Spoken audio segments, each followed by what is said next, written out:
¿Qué estuvimos viendo el otro día? Bueno, empezamos con el texto ya propiamente hablando de Génesis. Si recordáis, los 6 días de la creación en realidad tienen una estructura que estuvimos viendo de continente-contenido. De los 3 primeros días se crean, por así decirlo, la forma, se crea, que será la luz y la oscuridad, se crea el cielo y el mar, y la tierra seca, respectivamente. Y luego en los siguientes días, que es lo que vamos a ver hoy, se van rellenando respectivamente, pues el día 1 se crea la luz y la oscuridad. Día 4 que sería el que le corresponde, van el sol, la luna y la estrella. El día 2 que crea el cielo y la tierra, Dios, pues el cielo, la tierra, perdón, el cielo y el mar. Pues Dios crea los animales del cielo y los animales del mar. Y en el día 3 que Dios crea la tierra y las plantas, un día especial porque hay doble creación, el correspondiente que el 6 también tiene doble creación y serán los animales terrestres y la humanidad. Entonces, es un poco la estructura que vemos en el libro de Génesis. Ves que a propósito, el séptimo día no aparece, el séptimo día un día especial. Entonces estuvimos viendo un poco el propósito polémico, que fue un punto importante de la última clase. Hoy seguiremos con ello, de cómo muchos de los detalles que aparecen en este relato de Génesis están pensados para mostrar cómo el Dios, nuestro Dios creador, es muy diferente a los dioses de las naciones vecinas de la época. Y pues vimos bastantes detalles. Y bueno, algunos de los que vimos de hecho caen en los días que vamos a ver hoy. Y por eso paso un poco de por aquí rápido para ponerlo. Y estoy moviendo los días y seguimos con los días. Entonces hoy nos toca el cuarto. Cuarto día empieza el versículo 14, dice como sigue, dice que entonces dijo Dios, haya lumbreras en la expansión de los cielos para separar el día de la noche y sean para señales y para estaciones y para día y para año. Y sean por luminaria la expansión de los cielos para alumbrar sobre la tierra, y fue así. E hizo Dios las dos grandes lumbreras, la lumbrera mayor para dominio del día y la lumbrera menor para dominio de la noche. Hizo también las estrellas. Y Dios las puso en la expansión de los cielos para alumbrar en la tierra, y para dominar en el día y en la noche, y para separar la luz de las tinieblas. Y vio Dios que era bueno, y fue la tarde y fue la mañana, el cuarto día. Entonces, en este día, en el cuarto, vemos que Dios ya comienza a poblar su creación. Por correspondencia, iría con el día uno Dios separa la luz de la oscuridad. Día 4 das cuenta que Dios empieza a crear las luminarias, o sea, el sol, la luna y la estrella, que tiene una doble función. Por un lado, evidentemente, dar luz, pero por otro también das cuenta que se enfatiza que marcan el paso del tiempo. Se dice que separan el día de la noche, son señales, son también para las estaciones, para los días, para los años. Cosa interesante que tenemos aquí con la intención polémica, si os dais cuenta, en ningún momento habla de el sol y la luna por nombre. Habla de la lumbrera mayor, de la lumbrera menor. Es un detalle curioso porque el hebreo sí que tiene palabras para sol y luna, de hecho aparecen en el resto de la Biblia con bastante frecuencia, pero la cosa está probablemente en que el sol y la luna en la época, sobre todo en Mesopotamia, eran dioses y además las estrellas controlaban el destino humano. Entonces Génesis, recordad que cuando hablo de intención polémica de Génesis me refiero a que Génesis trata de marcar muchas diferencias con cómo las naciones vecinas veían a los dioses. Pues para empezar, Génesis remarca que el Sol, la Luna y las estrellas, para empezar, ni son eternas, ni son deidades porque han sido creadas por Dios. Tienen un principio, han sido creadas por Dios y además están subordinadas a Dios. No son seres, digamos, con entidad propia, no son dioses que compiten con Dios, son directamente una creación de Dios, más aún tiene una función concreta, la de dar luz, la de marcar el paso del tiempo y que no se mencionen por nombre, hay quien lo ve como una especie casi de ridiculizarla, de quitarle cierta entidad. Otro detalle que aparece es que este día no aparece la bendición. La bendición, veréis que aparece en los días siguientes. Hay quien ve ahí, aunque esto ya es un poco, como digo, está un poco más cogido con pinzas. Hay quien ve que esa omisión de esa bendición, pues, es intencionada y enfatiza que son creación, que en definitiva Dios lo ha hecho, que Dios lo ha creado y que hay una distancia muy, muy marcada entre quién es Dios, recordad, Dios grande creador, y su creación. Pregunta tonta. La estrella, esto de que la estrella, el sol, la luna controlen el destino humano, que era una cosa que era muy en boga en la época, sobre todo en Mesopotamia, ¿lo veis hoy en día? Bueno, hay mucha gente que considera que los astros y las estrellas, el zodíaco, controla la vida de las personas, ¿no? Y me sorprende efectivamente la cantidad de horóscopos que hay. De hecho, bueno, ya es que el periódico no se compra en papel, pero hace unos años cualquier periódico traía un horóscopo. Un poco de hasta qué punto está esto extendido. Nosotros igual no somos tan conscientes de esta realidad, pero sí que es cierto que hay mucha gente dispuesta a creer en casi cualquier cosa. Y el tema de que las estrellas controlen el destino sigue teniendo su público. Entonces, es un punto que me parece como mínimo interesante. El Génesis se escribió hace más de 1500 años, probablemente en torno a 3000 y pico. En todos estos siglos seguimos, o sigue el ser humano buscando creer en cualquier cosa que le dé seguridad, incluyendo la estrella, que la originalidad no ha evolucionado mucho en algunos campos. Es Sí. una cosa que decía, por cierto, ¿Estoy Chesterton. silenciado? ¿Perdón? Que no, que quería decir una cosa de astrología, porque yo hice un curso de Sí. astrología para dar más datos, que se trata de que hay un movimiento cíclico del universo con las estrellas y entonces los acontecimientos a nivel personal y a nivel mundial se van repitiendo cuando estos astros vuelven a pasar por los sitios donde hayan pasado anteriormente. Y esto es la creencia, por eso tiene tanta fuerza el horóscopo y la astrología y este tipo de creencias. Solo dar ese dato. Ya está. Pues muchas Gracias. gracias. Gracias, Gerard. Pues sí, en definitiva se buscan explicaciones, comenta Gerard, bastante así. Eh, Me he perdido lo que estaba diciendo, si os digo la verdad.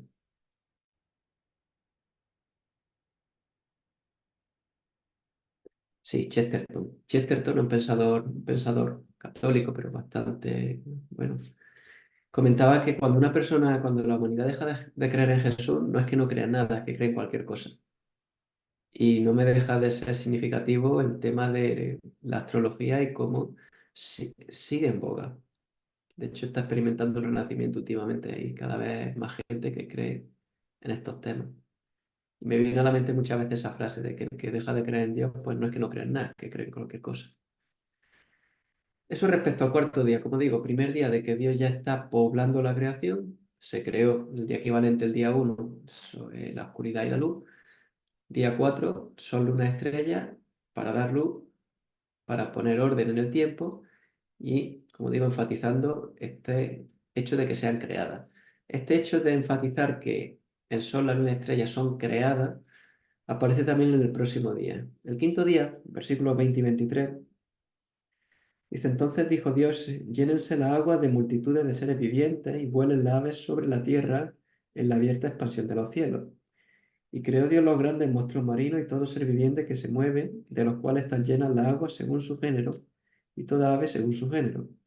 Y vio Dios que era bueno, y Dios los bendijo diciendo: Sed fecundos y multiplicaos y llenad las aguas en los mares y multiplíquese en las aves en la tierra. Fue la tarde y fue la mañana del quinto día.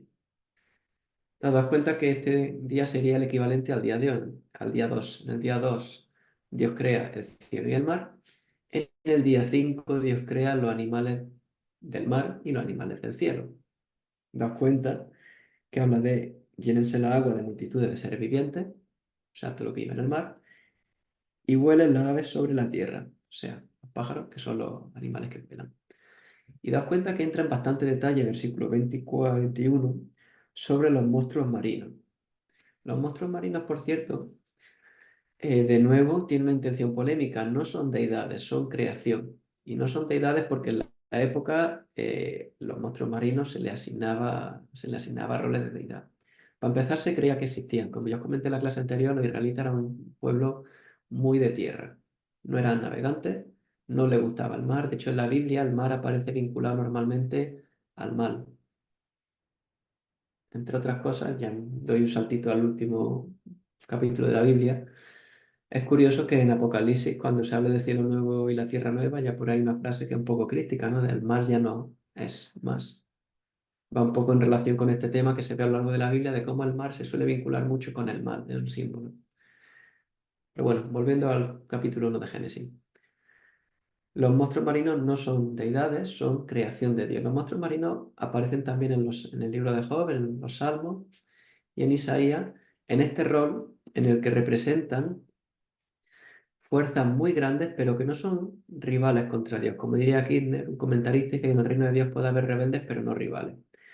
Es un poco la función, un poco el simbolismo que llevan estos monstruos en la Biblia. Son cosas que para los hombres representan un poder enorme que para nosotros, a nosotros nos puede, algo que nos supera, pero que son creación de Dios, que no tienen un poder que sea comparable al de Dios. Y esto tiene una aplicación inmediata para nosotros en el día de hoy, que es qué puede competir con Dios en nuestra vida, dicho de otra forma, a qué le tenemos miedo.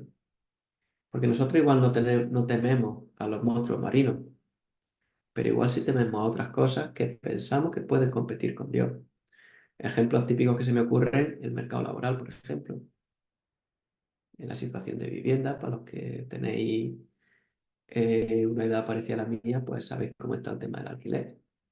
Y bueno, yo vivo en Madrid, vosotros en Barcelona, no hace falta que os explique gran cosa cómo está la cosa. El tema de encontrar trabajo, los que si alguno está estudiando, pues incertidumbre en los estudios, si alguno está ya más cercano a la jubilación, pues tema de que me queda de pensión. Daos cuenta que a lo largo de la vida hay muchos elementos que nos generan miedo y que de cierta forma podríamos identificar con estos monstruos, cosas que nos dan pensar, que nos dan que pensar, que nos generan inquietud. Y el libro de Génesis, entre otras cosas, recuerda que Dios lo ha creado todo y que está por encima de. Está por ahí una frase que un poco cliché, pero me gusta porque lo resume. De no le cuentes a Dios lo grande que es tu problema, cuéntale a tu problema lo grande que es tu Dios. Un poco la visión que va por aquí por Génesis. Tenemos problemas que son grandes, ciertamente. Tenemos problemas que a nosotros nos superan. Eso es cierto, pero que no superan a Dios. Y es un poco lo que a mí me hace pensar este tema de los grandes monstruos. Aparecen también digo, en otros libros de la Biblia y cuando los veáis aparecer, daos cuenta que casi siempre van con ese simbolismo. Suelen ser cosas que tienen un poder muy superior al del ser humano. Nosotros como personas contra ellos no podríamos hacer nada, no duraríamos una batalla, nada, pero no son rivales contra Dios, en absoluto. Y daos cuenta Perdón, que ¿puedo hacer aparece, una pregunta, una interrupción? sí, Es- Soy Damaris, perdón. ¿Estás sí, sí. diciendo que cuando habla de los monstruos marinos es alegórico, es decir, es simbólico, no es una creación real? A ver, Porque todo el los resto de monstruos, la creación la entendemos textual. Creo los cielos, la tierra, las lumbreras, animales, etcétera. Y acá sigue en la misma línea, con el mismo lenguaje, pero estoy entendiendo que lo que explicas es que son monstruos alegóricos, simbológicos. realmente en el libro de Génesis, como nunca detalla qué son los grandes monstruos marinos, podría ser desde cosas, una interpretación más alegórica, desde cosas mitológicas, a una interpretación más prosaica. Una ballena, para los señores de la época, era un gran monstruo marino. Bueno, para nosotros lo sigue siendo. No sé si habéis visto alguna una ballena en vivo y en directo. Yo no he podido, yo he visto esqueletos, pero eso impone. Entonces, no hace falta, es una pregunta que realmente no hace falta meterse muy en detalle. Grandes monstruos marinos hay en el mar. Que sean alegóricos, no lo sean. Pero vamos, Vale, no haría gracias. falta una interpretación alegórica realmente. ¿Sí? Sí, sí, listo, Vale, gracias. sí. Nada, sigo. Te das cuenta que aparece la primera bendición de la Biblia, que es que a los animales, que Dios les dice que sean fecundos y se multipliquen y llenen el mar y llenen los cielos. Comentario que hice la semana pasada en relación con esto de la fecundidad, es que la fecundidad era también parte del culto de alguna religión de la época. Las plantas, vimos día 3 que Dios las crea ya con el mecanismo de reproducción. Aquí la fecundidad es una bendición que da Dios. No es una bendición que dan los dioses, Dios Baal, la diosa Tartel, el dios fulano, el dios Mengano, los que sean, por hacer su rito. La fecundidad, daos cuenta que se relaciona con una bendición que Dios da. Esa es una idea que hay a lo largo del Antiguo Testamento, que para nosotros igual no tiene tanto empaque porque no relacionamos la fecundidad con los ritos, con la duración de la época, pero que sepáis que está ahí también como un cierto propósito polémico. Esto es el quinto día. ¿Pregunta hasta aquí?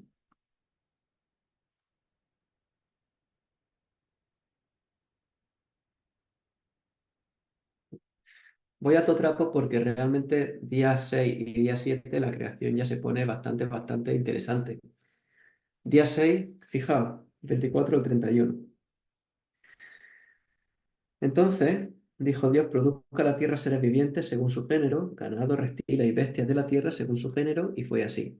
E hizo Dios las bestias de la tierra según su género, el ganado según su género, y todo lo que se arrastra sobre la tierra según su género, y vio Dios que era bueno. Aquí la primera parte de la creación del día sexto. Recordad que en el día equivalente al tercero hay una doble creación. Dios crea la tierra, Dios crea las plantas. En el día equivalente, en el sexto, va a haber una doble creación también. Dios va a crear, daos cuenta, lo primero que apareció, los animales terrestres. Se va enfatizando que son los animales que, a diferencia del día anterior, que eran los animales del cielo, los animales del mar, ahora son los animales de la tierra. Esta es la primera creación del día sexto, porque la segunda, la bastante conocida, versículo 26, dijo Dios: hagamos al hombre a nuestra imagen, conforme a nuestra semejanza, y ejerza dominio sobre los peces del mar, sobre las aves del cielo, sobre los ganados, sobre toda la tierra y sobre todo reptil que se arrastra sobre la tierra. Creó pues Dios al hombre a imagen suya, a imagen de Dios lo creó, varón y hembra los creó. Y les dijo Dios, y lo bendijo Dios y les dijo: sed fecundos y multiplicados y llenad la tierra y sojuzgadla. Ejerced dominio sobre los peces del mar, sobre las aves del cielo y sobre todo ser viviente que se mueve sobre la tierra. Y dijo Dios: he aquí, yo he dado toda planta que da semilla que hay en la superficie de toda la tierra, y todo árbol que tiene fruto que da semilla. Esto servirá de alimento. Y a toda bestia de la tierra, a toda ave de los cielos y a todo lo que se mueve sobre la tierra y que tiene vida, le he dado toda planta verde para alimento, y fue así. Y vio Dios todo lo que había hecho, y aquí que era bueno en gran manera. Fue la tarde y fue la mañana, el sexto día. Esa es la segunda creación del sexto día. Y daos cuenta que es la creación más que se describe con más amplitud de toda la creación que llegamos hasta ahora, que es el ser humano. Es el único día, además, empezamos a marcar diferencias no solo en extensión, sino también daos cuenta que cuando Dios ve que algo es bueno, es un estribillo que se ha ido repitiendo a lo largo de la creación. Sin embargo, aquí, cuando Dios crea al hombre, hay una modificación. Lo que se crea, cuando se crea el ser humano, porque daos cuenta que en el día sexto, para que no haya duda, aparece dos veces la frase de que Dios vio que lo que había creado era bueno. Versículo 25, cuando crea los animales, vio Dios que era bueno. Pero, versículo 31, vio Dios todo lo que había hecho y aquí que era, según la traducción que tengáis, o muy bueno o bueno en gran manera. La Biblia no da la exageración. Cuando dice que era muy bueno, que es muy bueno. ¿Cómo se suele interpretar esto? Se puede interpretar de dos formas, o bien viendo que Dios tampoco es un resumen de toda la creación, todo lo que Dios ha creado es muy bueno, o bien, como se suele interpretar, viendo que es la referencia directa al ser humano. El hombre es muy bueno, es la joya de la corona de la creación. Y para nosotros, que vivimos en una sociedad que es súper egocéntrica, llegamos aquí y decimos: pues claro, ¿qué va a ser el centro de la creación sino yo? Y a veces eso nos traiciona un poco. ¿Por qué? Porque, ya lo conté el otro día, pero el relato sumerio de la creación es muy curioso. Están los dioses, se pelean entre ellos, crean la tierra, crean las cosas, crean el paraíso, están allí de escándalo ellos, viviendo la vida, y de pronto se dan cuenta pues, que hay que cocinar. Ellos no tenían el Uber Eats, entonces les toca cocinar. Y dicen: oye, vamos a crear algo que no haga de comer. Crean al hombre, y el hombre, su función es ser esclavo de los dioses, darle de comer. Daos cuenta de que el contraste con el relato de Génesis no puede ser más grande. El hombre es la joya de la corona de la creación. Dios lo crea, es muy bueno. no es algo que Dios, o sea, se crea lo último, efectivamente, pero no porque a Dios se le haya olvidado y necesite a alguien que le haga de comer o alguien que le haga las tareas de limpieza del Edén. Crea al hombre y es muy bueno. Y esta idea luego veréis que en el capítulo 2 se amplifica, porque ahí, cuando se relata el jardín del Edén, vemos que no es el hombre el que provee para Dios, sino es Dios el que provee para el hombre. Dios le da un jardín, le pone un ambiente fenómeno, le crea, le da, vamos, un paraíso, le da a la mujer, o sea, todo lo que el hombre necesita, Dios se lo da.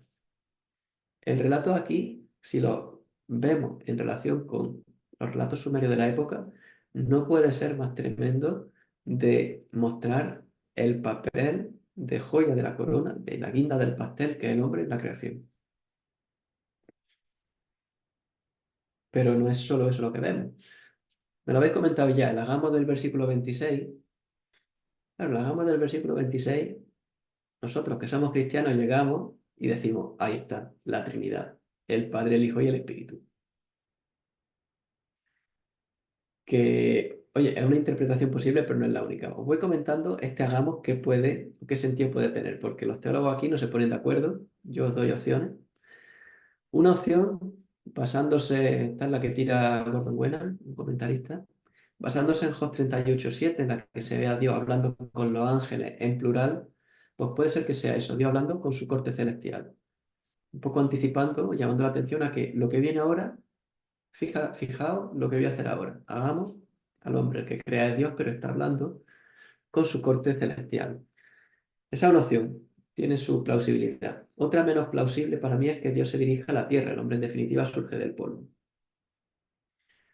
¿Por qué lo veo menos plausible? En primer lugar, porque ¿para qué va Dios a hablar de la tierra? En segundo lugar, porque tampoco es que se detalle mucho aquí que el hombre salga del polvo. Eso es más del capítulo 2. Otra opción, que está también esta la coge Atkinson, otro comentarista.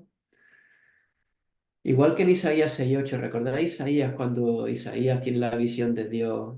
¿Qué es lo que se escucha a Dios diciendo? ¿Quién irá por mí?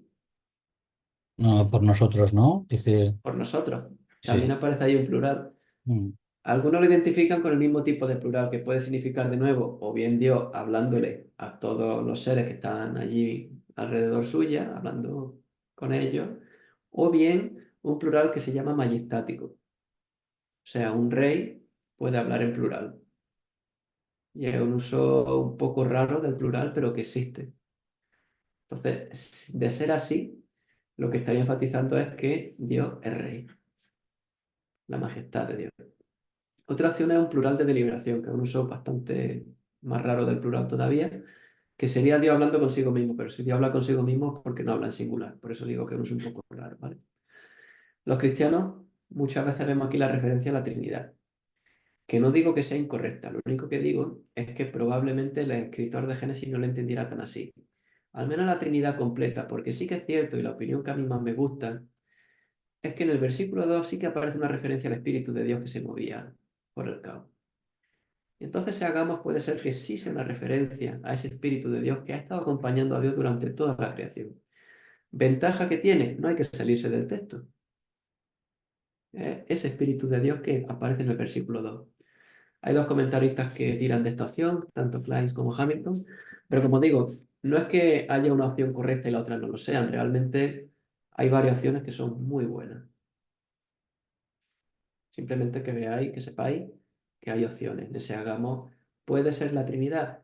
Los cristianos normalmente lo vemos tal que así, pero probablemente tenga un poquito más de concreción que la Trinidad. Yo lo veo más claramente como una referencia a Dios Padre y al Espíritu, que son los que están en la creación, en Génesis, involucrados. Realmente, sabéis luego que, tirando del Nuevo Testamento, el Hijo evidentemente también estuvo involucrado. ¿Vale? Sigo con el sexto día y paro al final del sexto día por si tema de preguntas, ¿vale? El versículo 26, como veis, da para hacer una tesis doctoral, porque si el hagamos tiene opciones, el imagen y semejanza, o mejor dicho, a nuestra imagen y conforme a nuestra semejanza, ya ni os cuento. Porque claro, no se explica claramente qué significa eso. De hecho, eh, son palabras que no aparecen mucho en el Antiguo Testamento, pero sí que vuelven a aparecer en el capítulo 5, cuando la genealogía de Adán. Fijaos qué cosa tan curiosa. Dice el capítulo 5, el día que Dios creó al hombre, a semejanza de Dios lo hizo, misma palabra. Y está hablando de la descendencia, versículo 3, cuando Adán había vivido no sé qué, engendró un hijo a su semejanza conforme a su imagen y le puso por nombre Set. O sea, significa lo que significa imagen y semejanza.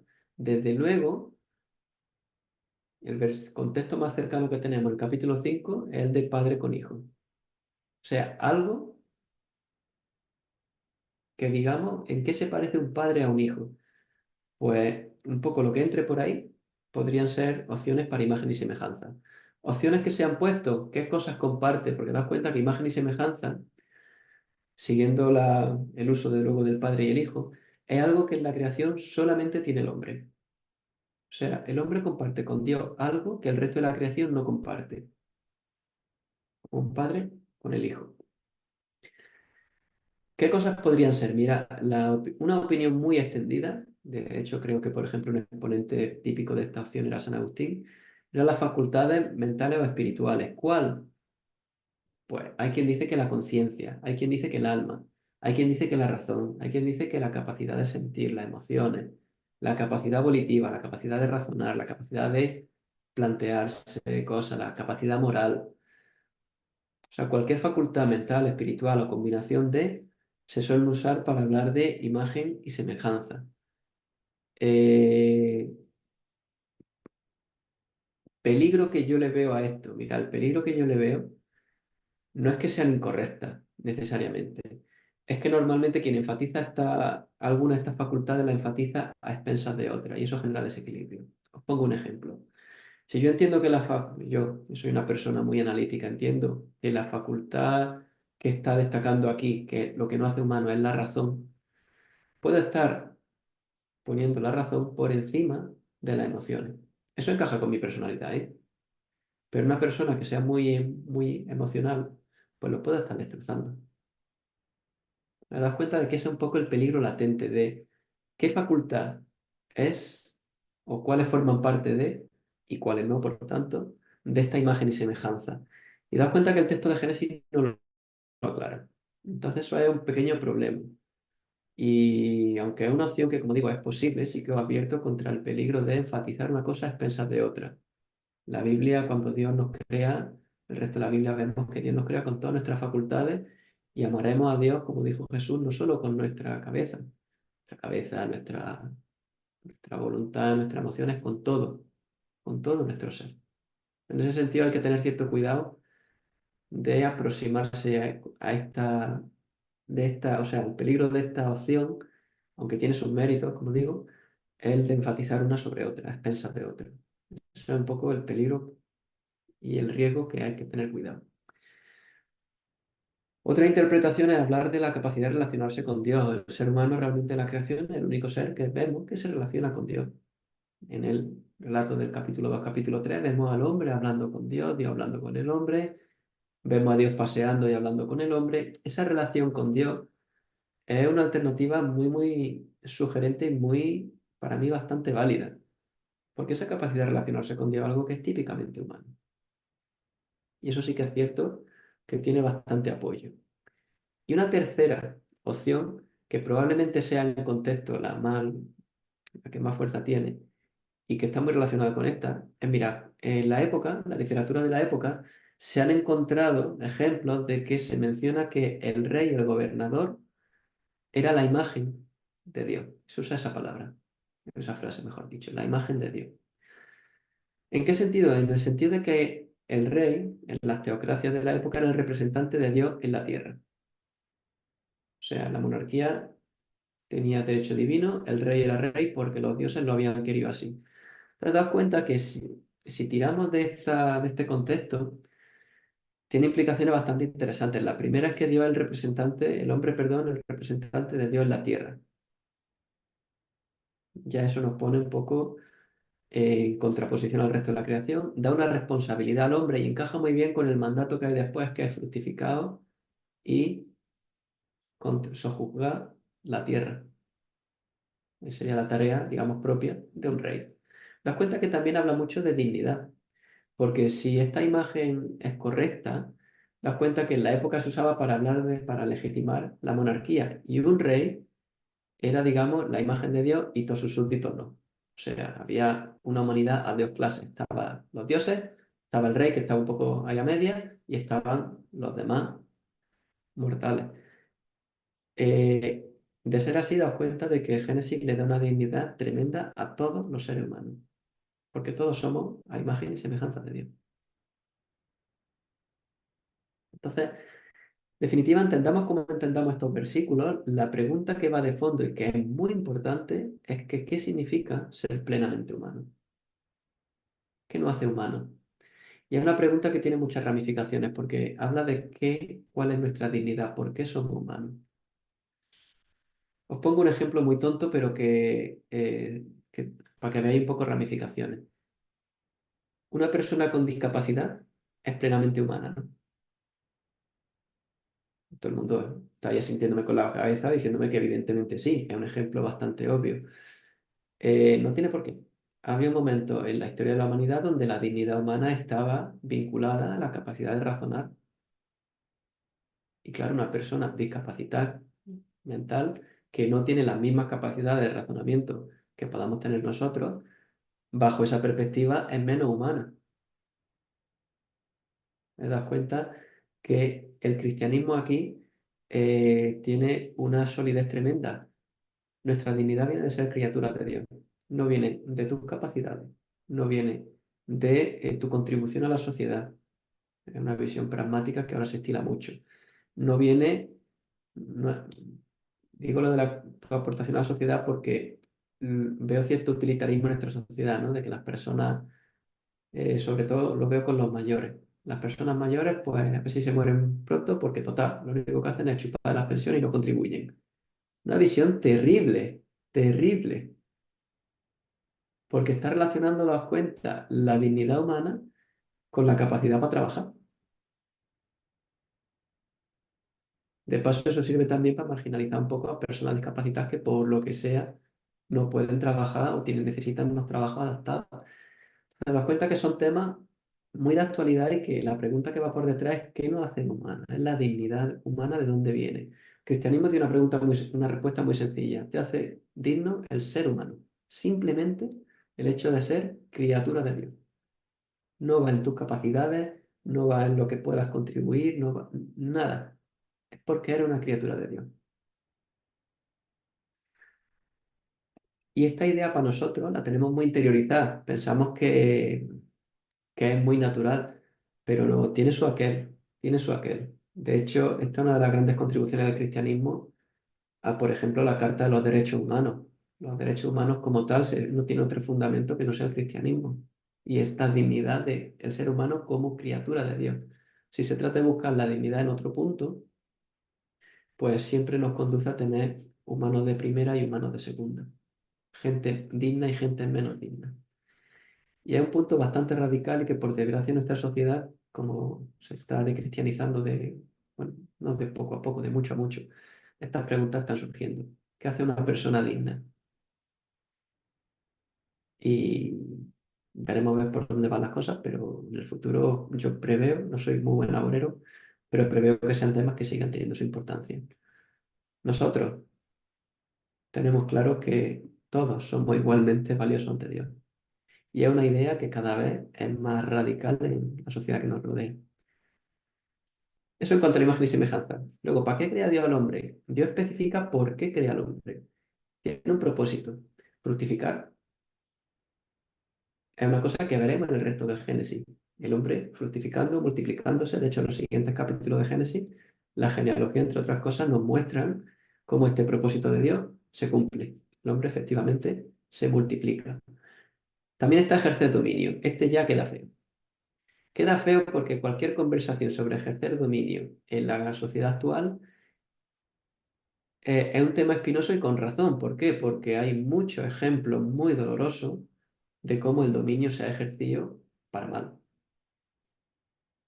Entonces, aquí, sin meterme en mucho jardín, Génesis sí que dice que el ser humano tiene que ejercer dominio sobre la creación, pero ojo, aquí es donde me importa y mucho tener en cuenta que el hombre es el representante de Dios en la tierra. ¿Cómo ejerce el hombre dominio? Como lo hace Dios. Si somos los representantes de Dios en la tierra, ejercemos el dominio como Dios lo ejerce. ¿Y cómo ejerce Dios dominio? La mejor forma la tenemos en la imagen de Jesús, que es Dios encarnado. No es un dominio explotador,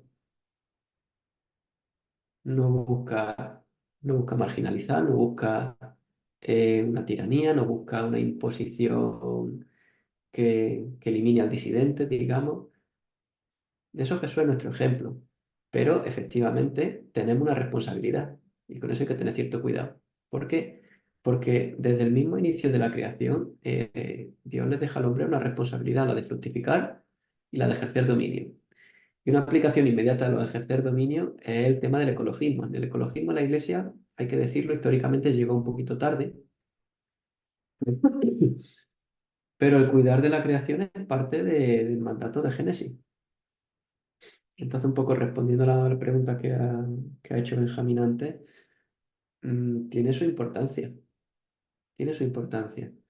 ¿De qué forma nosotros podemos cumplir con este mandato de Dios de ejercer este dominio sobre la creación de una forma que honre a Dios? Pues mira, formas y hay muchas.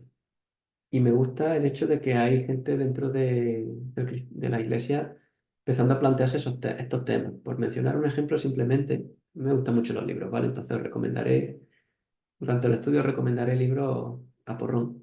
Hay uno que publicó también no hace mucho que se llama Una vida justa o algo así. La autora es Ruth Valerio, Una vida generosa y justa. No me acuerdo del título exacto. Lo publicó Andamio, ahora ha dado 3 años en la colección Ágora, y precisamente va de formas prácticas, un poco también la teología, pero formas prácticas en las que nosotros podemos cuidar de la creación desde nuestra posición. Evidentemente aquí, pues ninguno que yo conozca desempeñamos funciones que digamos vamos a poder cambiar el destino de la creación a gran escala, pero podemos hacer cositas. Y a veces las pequeñas cositas que podemos hacer tienen mucho impacto. Entonces, simplemente por dejar por ahí un poco ese tema, que sepáis que está justificado en base a Génesis y también el tema del dominio que hay que cogerlo con cuidado. Está en Génesis, pero hay que tener cuidado con que eso no devenga en abuso. Porque pensar que qué forma más triste de ejercer dominio es ejercerlo a través del abuso en lo que que la iglesia lo ha hecho a lo largo del tiempo, ojo, y lo sigue haciendo. La iglesia evangélica, por poner un ejemplo, tiene problemas de abuso espiritual dentro de la iglesia. No os cuento ninguna novedad. Daos cuenta que esto no hay que salirse de Génesis 1 para ver que no puede ser lo que Dios quiso decir cuando hablaba de sojuzgar la tierra, porque abusar de un igual es atentar contra la imagen y semejanza de Dios en esa persona, es atentar contra su dignidad. Te das cuenta que, esto lo enfatizo mucho a costa de repetirme, el dominio será lo que sea, pero no puede ser el abuso o tratar a una persona de forma indigna. Paro aquí el sexto día porque como veis el sexto día, otra cosa no, pero muchas cosas tiene. Efectivamente, alguien me ha puesto el libro por el chat y es Una vida justa y sencilla. Muchas gracias. Ese era el título. Preguntas de hasta aquí, días 4, 5 y 6. O contribuciones, aplicaciones, lo que se ocurra. Bueno, Juan, yo sigo con mi pensamiento que comenté al inicio, pero, o sea, rápidamente, veo, o sea, entiendo que, como decíamos al principio, la Biblia no es un libro con una finalidad científica y entiendo también lo de que aquellos primeros receptores, pues muchos de los conceptos que tenemos ahora no los tenían ellos, ¿no? Pero a mí me sigue cautivando y pienso que ahí cabe, bueno, un evolucionismo teísta. Me sigue cautivando que el orden en que aparecen los seres de las aguas, los reptiles, todo tipo de animal luego en la tierra. Entonces, eso sigue un orden que es compatible. Entiendo que no es el propósito, como decías, pero es como, por ejemplo, cuando en el Antiguo Testamento vemos, no sé, las Pléyades, Orión, la Osa Mayor, que aquellos hombres no, de su época tampoco o cuando habla de la Tierra como un círculo, ¿no? Entonces, es simplemente que sentía necesidad de compartir que, aunque no sea intención científica, pero también está pensado, supongo, el relato de la creación para los hombres del siglo XXI. Y con el tiempo, pues podemos ver cómo Dios ha podido intervenir, ¿no? Bueno, veo una compatibilidad con un proceso que encaja, ¿no? Pero bueno, es una reflexión más de la que no pienso insistir. No, no es el único que lo ve así, Daniel. Muchos de los científicos que conozco que se dedican a temas de física, biología, lo ven así, lo ven como algo que es compatible, un texto que no es un libro de texto científico, su propósito es otro, muy diferente, pero que no tiene por qué ser incompatible, de hecho no puede serlo porque los dos, en definitiva, las dos revelaciones de Dios son la general y la especial, la Biblia y la naturaleza.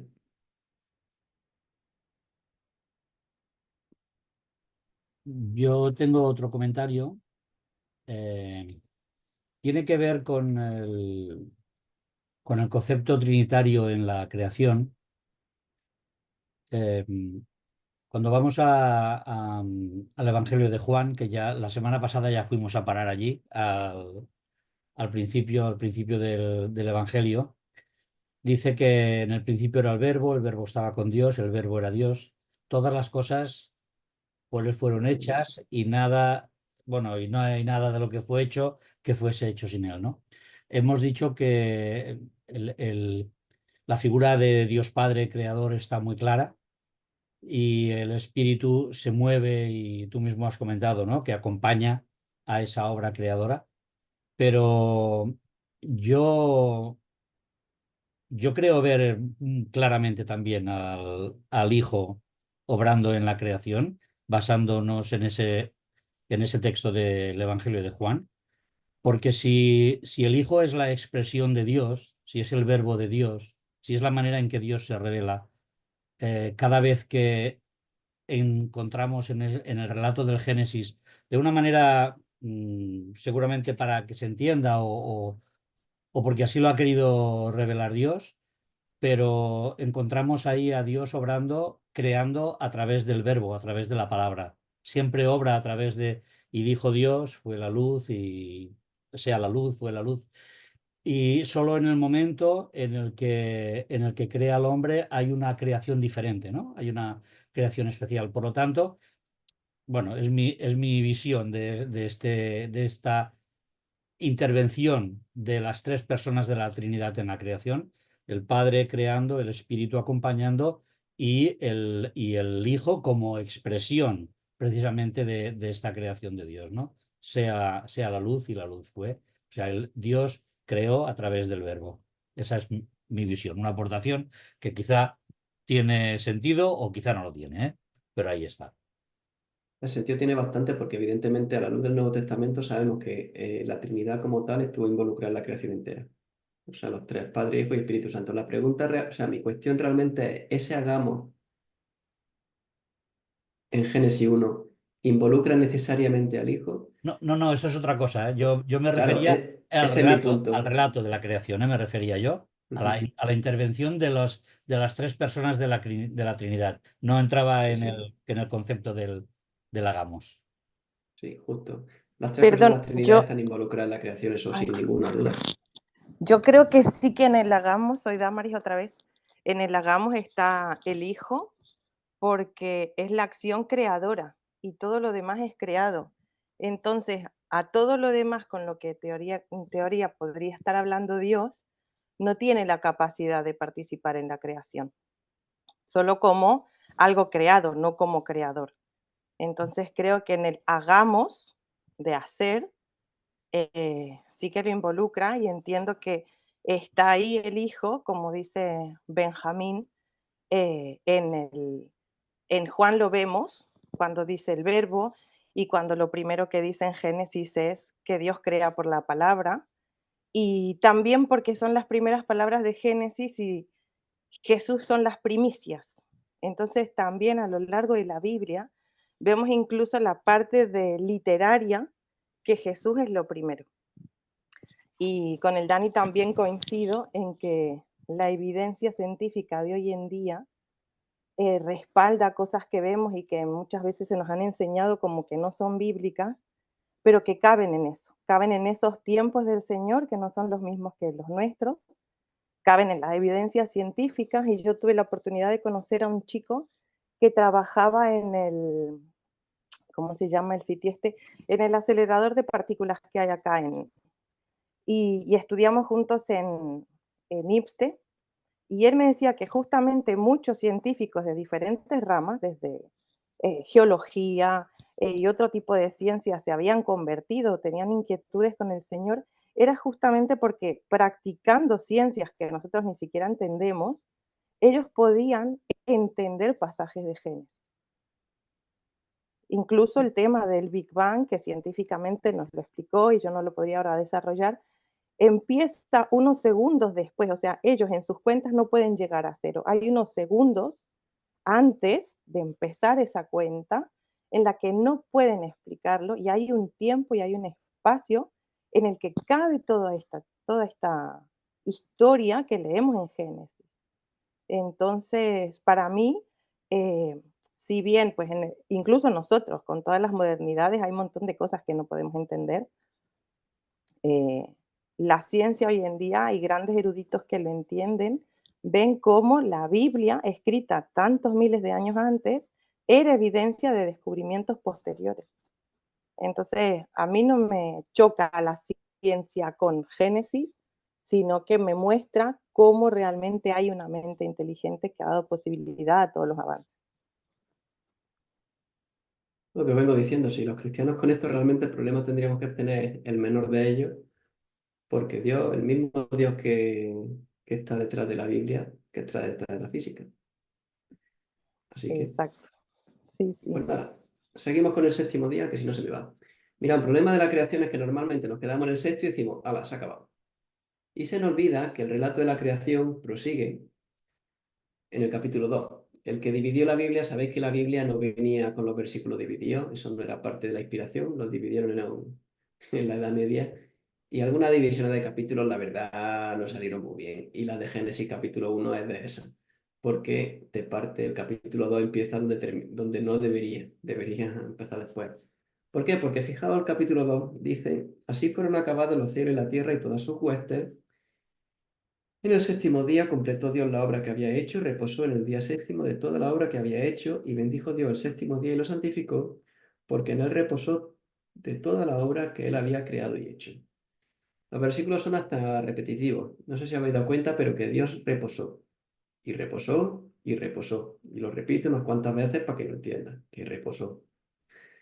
Das cuenta que como día es significativamente diferente a los demás días empezaban diciendo que dijo Dios y a través de la palabra Dios crea algo y eso pasa, y en la mañana y la tarde, y Dios que era bueno. El séptimo es completamente diferente. Dios completa la creación y descansa. Y es más, bendice el día de reposo. Y mira, Benjamín ha comentado un tema, ¿no? Hay quien dice que ese reposo de Dios pues sigue hasta el día de hoy. Yo, sinceramente, es un tema que no termino de ver muy claro simplemente por lo que os comenté en la clase anterior, que la actividad creadora de Dios se ve en el Antiguo Testamento en otros pasajes como Dios sigue creando. Pero sí que es cierto que hay un punto que me parece muy importante, y es que Dios descanse. ¿Necesitaba Dios descansar? Pues evidentemente no. Para eso es Dios. ¿Vale? Pero Dios descansa. Descansa un día y lo bendice. Lo de bendecir un día a nosotros nos suena raro porque bendecimos una persona, bendecimos, pero bendecir un día. Y aquí lo que realmente está haciendo Dios es institucionalizar el día de reposo. Es una cosa que damos por sentada la semana de 7 días, donde el séptimo se para. Ya viene de aquí de Génesis. Y daos cuenta de un detalle, el día de reposo para nuestra sociedad es un reto y es tremendo. Siguiendo con la línea que estaba comentando antes de os voy a recomendar libros, hay uno que he leído hace poco sobre este tema. El autor se llama John Comer y el libro se llama Elimina la prisa de tu vida. Libro que os recomiendo bastante. El caso, ¿qué importancia tiene para nosotros hoy el día de reposo? Mira, el día de reposo, la práctica del reposo, Dicho de otra forma, parar, dejar de trabajar.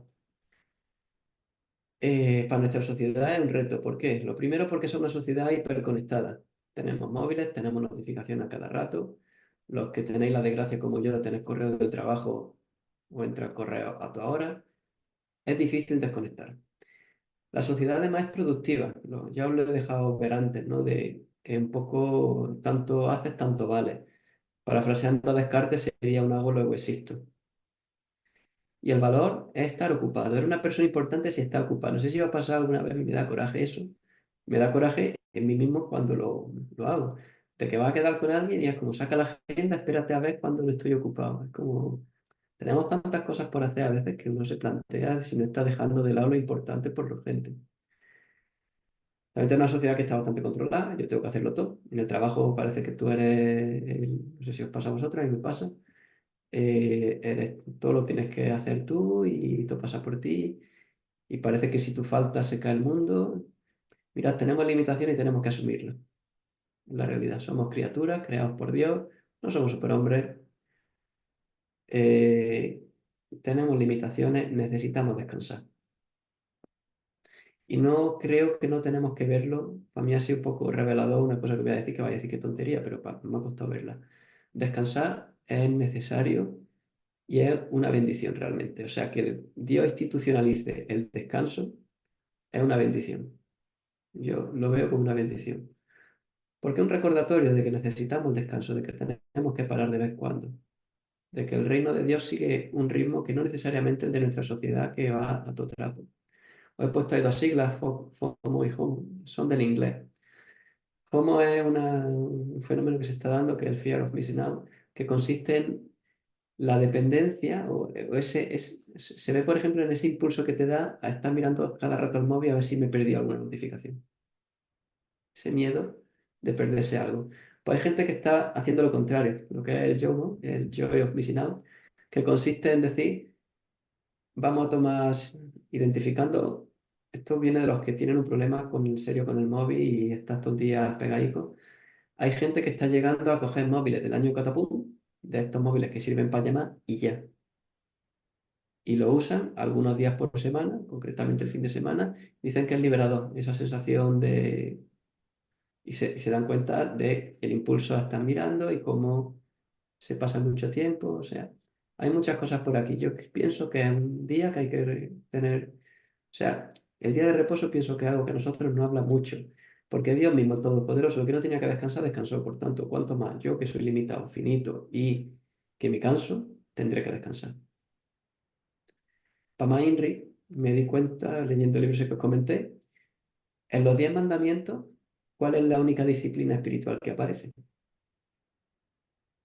No es leer la Biblia, que es muy bueno y es necesario. No es orar, que es muy bueno y es necesario. Es descansar. Y me pareció súper curioso. De hecho, en Deuteronomio es solo cuando hablan del día de reposo, dan dos razones. Una de ellas es una razón bastante de corte social. Ellos fueron esclavos en Egipto y es una forma de, Dios los sacó de esa esclavitud, pues es una forma de recordar quién es su dueño y descansar. Pero también hay una razón teológica de fondo. Dios descansó el séptimo día creando. Así que vosotros también. Si Dios, que es infinito, paró para dar ejemplo, no nos atrevamos nosotros a creernos más listos que Dios. En ese sentido.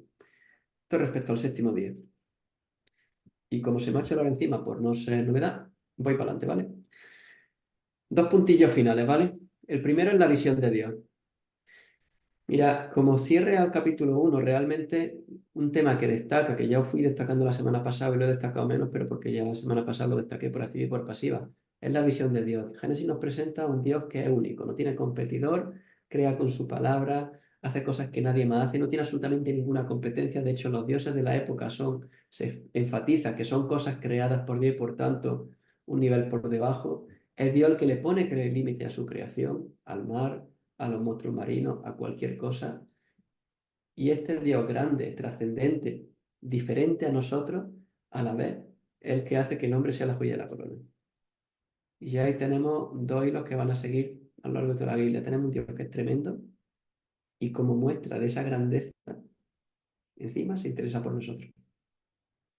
Es increíble. El hombre, como hemos visto, está creado a imagen y semejanza de Dios. El único día cuando se crea el hombre es cuando es muy buena la creación, buena en gran manera. Capítulo 2 veremos que Dios le provee, le da de comer, lo mete en un paraíso. Dios crea el día de reposo para su beneficio. Mira, esto no puede ser un contraste más tremendo con la visión humana de otras culturas, como hemos ido destacando, pero también con la nuestra. También con la nuestra. La dignidad del ser humano, el poder descansar. La diferencia entre lo que vemos en Génesis y lo que había en la época y lo que tenemos en nuestra época es tremendamente llamativo. Y mira, este lo veremos todavía más en la clase de la semana que viene, pero veremos que cuando Dios mete al hombre en el jardín, culmen de la creación, el hombre está de escándalo. Y es necesario que veamos la grandeza de esa creación para entender la gravedad de la caída, que es lo que viene después.